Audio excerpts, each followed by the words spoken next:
There have been moments when you felt this way. No illness, yet inexplicable anxiety before a gathering.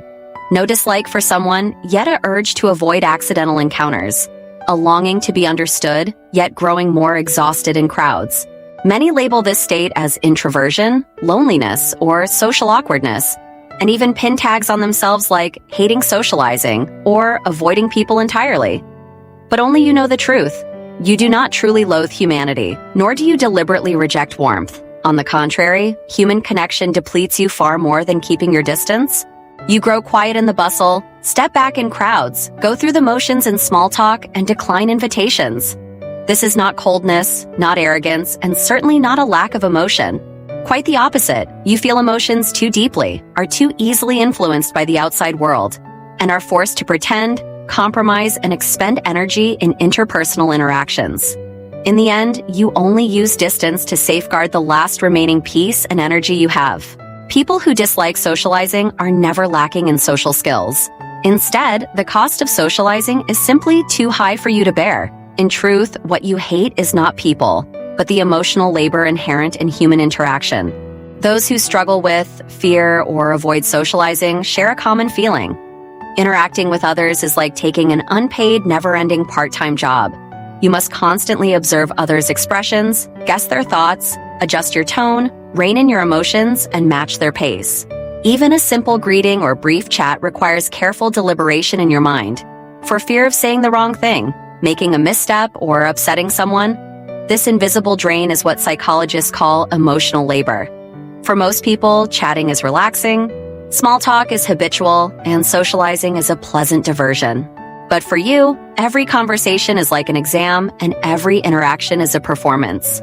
You must set aside your true temper, hide your unorthodox thoughts, soften your sharp opinions, and even go against your own heart to say insincere words and do things you are unwilling to do.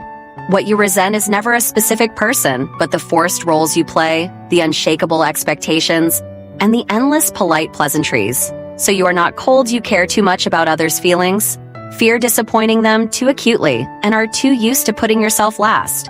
Over time, socializing becomes a burden. You begin to realize that compared to struggling to maintain a relationship or currying favor with someone cautiously, sitting quietly in your own space, no pretense, no compromise, no explanation needed, is true relaxation. You are not unsociable. You are experiencing emotional overstimulation. A psychological concept known as emotional overstimulation is not an illness or a flaw, but an innate trait of high sensitivity. People with this trait are like walking emotional receivers with infinite magnification. Every sound, expression, attitude, and atmosphere from the outside world is captured unfiltered. When you walk into a crowded room, others see bustle, crowds, and laughter. But you see the perfunctory tone in someone's voice, the alienation in someone's eyes, the arrogance in someone's posture, and the irritability in someone's mood. You sense the awkwardness in the air, detect the tentative undertones in conversations, and pick up on the subtle nuances of relationships. These tiny signals are like countless fine pricks pricking your heart, leaving you inexplicably nervous, tired, and restless. A casual gathering to others is like noise playing on 100 channels at once for you. A casual chat is a puzzle to be unpacked layer by layer.